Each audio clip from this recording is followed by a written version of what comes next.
கரெக்டாக மேற்கு 15-20 டிகிரி வடக்குங்கிற கோணத்தில் நடக்கு இந்த ஏரியா பாறை அமைப்பு போட்டோம்.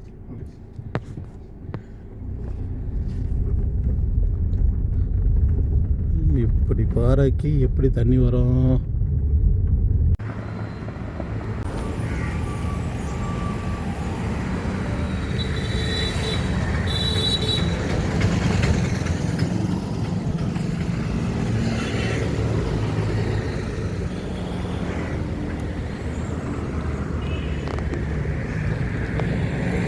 யூஸ் பண்ணிக்காங்க. ஊர் எல்லா வரமும் சொல்லிடுங்க.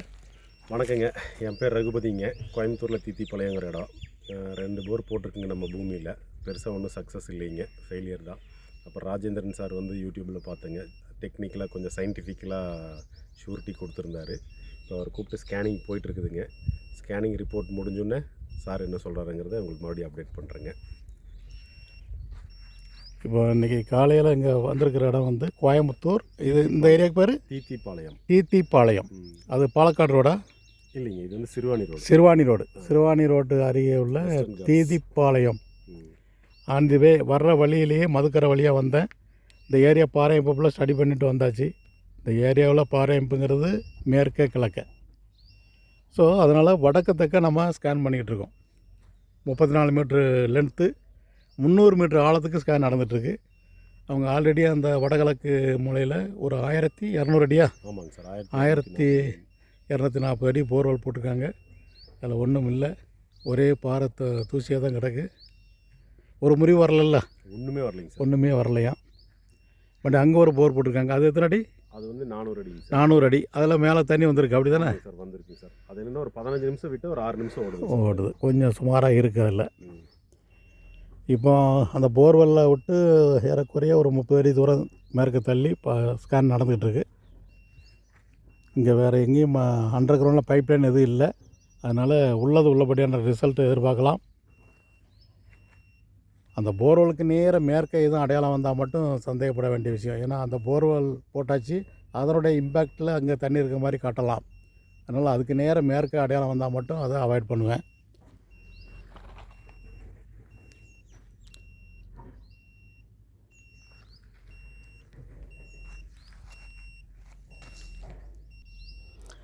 நம்ம நிலத்தடி நீர் ஆய்வுங்கிறது ரொம்ப எளிதான விஷயந்தான்.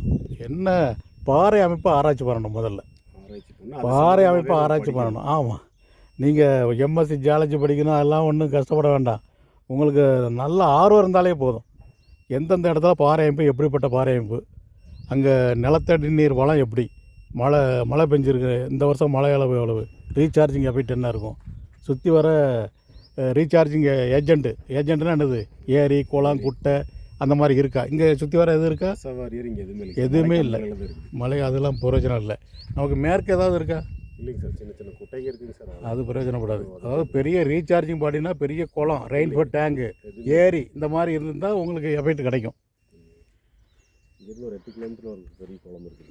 8 கிலோமீட்டர் எங்கிட்டு அங்கே உள்ளது நமக்கு பிரயோஜனப்படாது. மேடு நமக்கு ரீசார்ஜிங் எஃபெக்ட் வந்து மேற்கு இருக்கணும். இப்போ நேற்று 2 ரிப்போர்ட் கொடுத்தேன். ஆவரைக்குளம் 1, காவல் கிணறுன்னு. காவல் கிணறு ரிப்போர்ட் ரொம்ப சுமார், ஆனால் அதில் நிறைய தண்ணி. ஆவரைக்குளம் ரிப்போர்ட் ரொம்ப நல்ல ரிப்போர்ட்டு, ஆனால் இங்கே காவல் கிணறுக்கு வந்ததை விட அங்கே குறைவு. காரணம் ரீசார்ஜிங் இம்பேக்ட் தான். காவல் கிணறுல ரீசார்ஜிங் எஃபெக்ட். ரீசார்ஜிங்னா என்னது, வேறு ஒன்றும் கிடையாது. மழை அளவு அதிகம், கிரவுண்ட் வாட்டர் நல்லா உள்ளே போய் செழுமையாக இருக்குது. அதனால் சுமாரான ரிப்போர்ட்லேயும் நிறைய தண்ணி வந்துட்டு.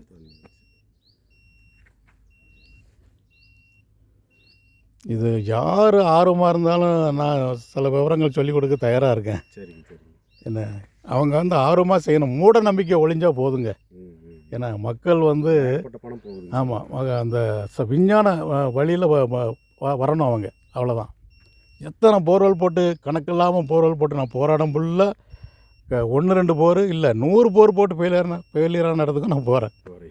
100 போர்னால் என்னாச்சுன்னு பாருங்கள். 1 லட்ச ரூபா போட்டால் போச்சு. இங்கே தான் நம்ம கோயம்புத்தூர் ஏரியா கொஞ்சம் மூடநம்பிக்கை கொஞ்சம் அதிகம்.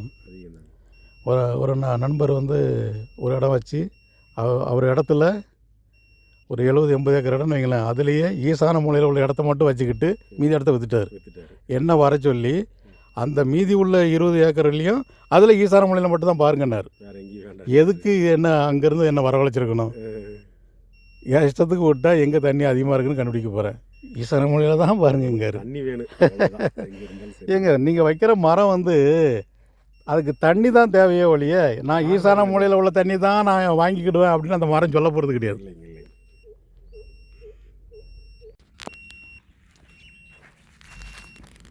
இது 2வது ஸ்கேன் நடந்துகிட்ருக்கு. முதல் ஸ்கேனில் இருந்து ஏறக்குறைய ஒரு 60-70 அடி தூரம் மேற்கு தள்ளி வந்தாச்சு. இப்போ 35 மீட்டர் லென்த்துக்கு 300 மீட்டர் ஆழத்துக்கு இந்த 2வது ஸ்கேன் நடந்துகிட்ருக்கு. முதல் ஸ்கேனில் எந்த இடமும் அடையாளம் வைக்கலை. ஒரு 2 இடத்துல பாறை தட்டு மட்டும் மாறுது. பட்டு அதெல்லாம் ட்ரை ஃப்ராக்சர். அந்த கருங்கல் பாறையில் ஒரு சுமாரான வெடிப்பு. ஸோ இந்த மாதிரி ஸ்கேன் பண்ணியிருந்தால் அந்த போர் 1240 அடி கண்டிப்பாக போர் போட்டிருக்க மாட்டாங்க.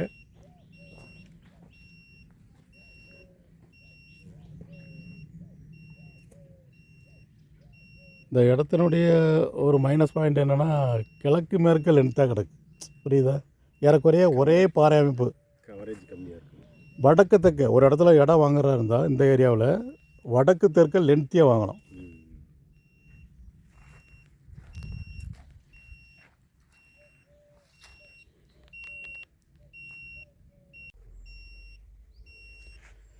இப்போ நம்ம 2வது ஸ்கேனில் இருந்து ஒரு 70 அடி தள்ளி வந்திருப்போமா? வந்திருப்பேங்க சார். மேற்கு தள்ளி இது 3வது ஸ்கேன் நடந்துகிட்ருக்கு. 35 மீட்டர் லென்த்து 300 மீட்டர் ஆழத்துக்கு ஸ்கேன் நடந்துகிட்ருக்கு.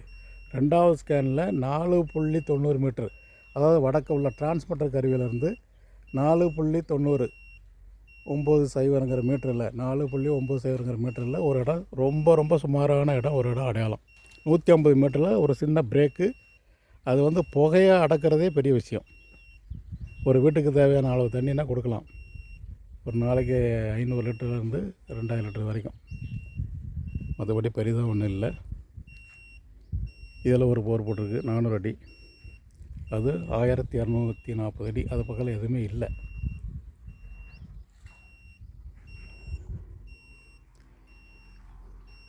நம்ம மனிதர்களுக்கு ஒவ்வொருத்தருக்கும் ஒவ்வொரு தகுதி இருக்கிற மாதிரி பூமிக்கு தகுதி இருக்குது. தண்ணி இருக்கா இல்லையா? நம்ம விவசாயத்துக்கு தண்ணி தான் முக்கியம். மண் வளத்தை பற்றி விவசாயிகளுக்கு தெரிஞ்சிடும்.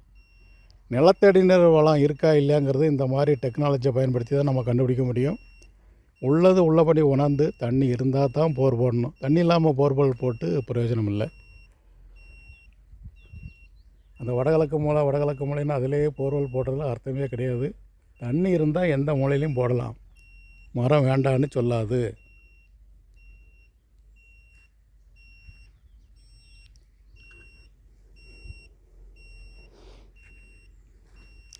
அடுத்த ஸ்கேன் நிலத்தின் ஓனரே அந்த ஸ்கேன் பண்ண ஆரம்பிப்பார். இன்னும் அவருக்கு விவரம் எல்லாம் சொல்லி கொடுத்துட்டேன். எல்லோரும் எல்லாமும் கற்றுக்கிடலாம்.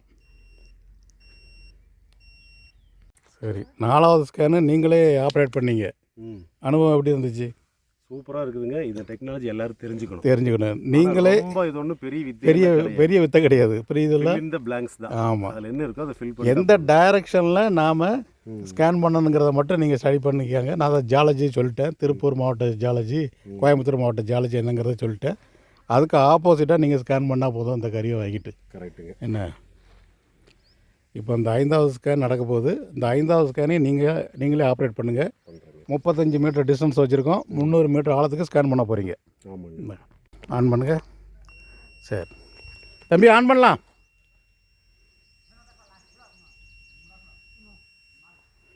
இப்போ 4வது ஸ்கேனில் பாயிண்ட் எதுவும் அடையாளம் வைக்கலை. 100 அடிக்குள்ளே ஒரு சின்ன லைட்டாக ஈரப்பதம். அது கீழே ஃபுல்லாக ஒரே பாறை, முடிவற்ற கருங்கல், ரொம்ப கடின பாறை. அதில் அடையாளம் வைக்கலை. இந்த 5வது ஸ்கேன் நடந்துகிட்ருக்கு. இந்த 5வது ஸ்கேனை நண்பரே ஆப்ரேட் பண்ணினாங்க. இதில் ஒரு பாட்டில் வச்சு அடையாளம் வச்சுருக்காங்க. அதாவது எந்த பாட்டில் வச்சுருக்காங்க? போர்வெல்காரங்க இந்த இடத்த அடையாளம் வச்சுருக்காங்களாம். இதில் போர்வெல் போடுறோம், தண்ணி வந்தால் மட்டும் காசு தாங்கன்னு சொல்கிறாங்களாம். ரொம்ப நல்லது, நல்ல விஷயம் அது. ஏன்னா அவங்க கேரண்டி கொடுக்காங்க, தண்ணி உருவாக்கி கொடுக்க நான் கேரண்டி அப்படின்னு. அந்த மாதிரி ஆப்பர்ச்சுனிட்டியே விட வேண்டாம். அவங்க பொறுப்புலேயே விட்டுருங்க. தண்ணி வந்தால் மட்டும்தான் காசு வாங்குவாங்களாம். இப்போ தண்ணி இருக்கா இல்லைங்கிறது இப்போ அந்த ஸ்கேன் முடிவில் தெரிஞ்சிட போகுது.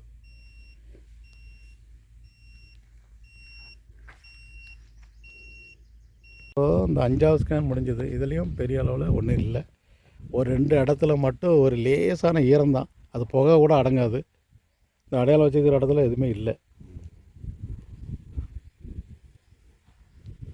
ஸோ இவ்வளோ லென்த்தில் ஒரே சரம் தான், ஏறக்குறைய கிழக்கமாக இருக்குது. இதில் 5 ஸ்கேன் எடுத்தாச்சு. 5 ஸ்கேனில் பெருசாக சொல்லிக்கொள்கிற அளவுக்கு எதுவுமே இல்லை. 3வது ஸ்கேனில் மட்டும் கொஞ்சம் ஒரு புகை அடங்கினாலும் அடங்கலாம். விவசாயத்துக்கு தேவையான அளவு தண்ணி இந்த இடத்துல இல்லை.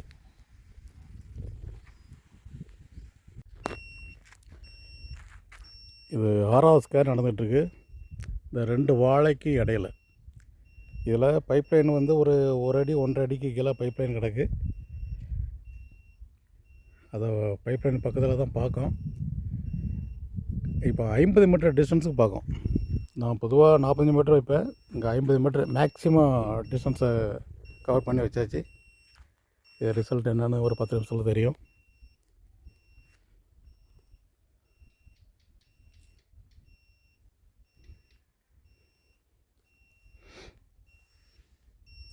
யானை உள்ளே வந்து எப்படி இலையை தின்னுங்க போச்சு? தென்னை மரத்தை டார்கெட்டுங்க. ஓ, வாழை இலையை சாப்பிடாது. டார்கெட் இல்லை, ஓ சரி சரி. மரம் தான் டார்கெட் இருக்குது. வாழை இலை அதுக்கு ருசிக்காது போலண்ணே. குலை வாழையாக இருந்தால் ருசிக்கு தானுங்க. அது தென்னை கரெக்டான ஸ்டேஜ். இந்த பாலை கொடுத்து விடுற ஸ்டேஜ். எதோட தான் நம்ம போராட, யானையோட தான் நம்ம போராட முடியுமா? இறங்குதோ? ஆமாங்க, அதுக்குள்ளே இருக்குது. ஐயாசாமி மலையா இந்த மலைக்கு பேர்? அதுவும் யானை மாதிரியே இருக்குங்க. ஆமாம், ஐயாசாமி மலை. அங்கேருந்து யானை இறங்கி இங்கே ஃபுல்லாக யானை. அதுக்கு பேர் என்ன? யானை சாணத்துக்கு பேர் என்ன பேர்? யானை சாணத்துக்கு யானை சாணம் இல்லை, ஏதோ சொல்லுவாங்களே, யானை லத்தி, லத்திம்பாங்க. லத்தி லத்தி.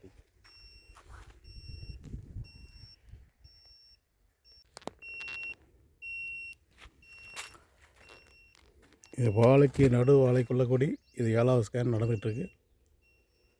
இந்த 6வது ஸ்கேன் அந்த 2 வாழைக்கு இடையில உள்ள கேப்பில் பார்த்ததில்ல, 39 மீட்டர் டிஸ்டன்ஸில் 70 மீட்டர்லேருந்து 100 மீட்டருக்குள்ளே ஒரு ரொம்ப ரொம்ப சுமாரான ஒரு வாட்டர் பாடி காணப்படுது. அது கீழே உள்ள பைப்லைன் எஃபெக்டாங்கிறது ஒரு சந்தேகம் இருக்குது. ஆனால் அதிகப்படி 350 அடி ஆழம் தான் அது. மேலே 150 அடிக்குள்ளேயே ஈரம் டச் ஆகிட்டு சகதி வந்துட்டு அப்படின்னா அது கீழே ஃபுல்லாக கடினப்பற ஆரம்பமாயிரும்.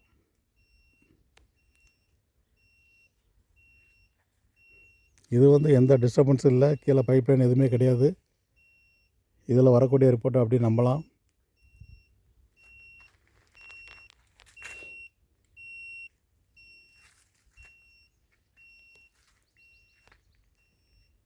இந்த 7வது ஸ்கேன் முடிவில் 18.5 மீட்டருங்கிற டிஸ்டன்ஸில் ஒரு ரொம்ப சுமாரான ஒரு இடம் அடையாளம் வந்திருக்கு. அது வந்து நிமிடத்துக்கு ஒரு 5 லிட்டர்லேருந்து 8 லிட்டர் வரைக்கும் கிடைக்க வாய்ப்பு இருக்குது. 100 மீட்டர்லேருந்து 150 மீட்டர் ஆழத்துக்குள்ளே அந்த வாட்டர் பாடி இருக்குது. இது 8வது மற்றும் ஃபைனல் ஸ்கேன் நடந்துக்கிட்டு இருக்குது. 36 மீட்டர் லென்த்து, 300 மீட்டர் ஆழத்துக்கு ஸ்கேன் நடக்குது. இதில் 18 மீட்டருங்கிற டிஸ்டன்ஸில், அதாவது 7வது ஸ்கேனில் 18 மீட்டர் டிஸ்டன்ஸில் 100 மீட்டர்லேருந்து 150 மீட்டருக்குள்ளே ரொம்ப ஒரு சுமாரான ஒரு வாட்டர் பாடி கம்ப்ரஸருக்கு ஓடக்கூடிய வாய்ப்பு இருக்குது. அதாவது நிமிஷத்துக்கு 5 லிட்டர்லேருந்து ஒரு 8 லிட்டரு அந்த ரேஞ்சில் கிடைக்கும்.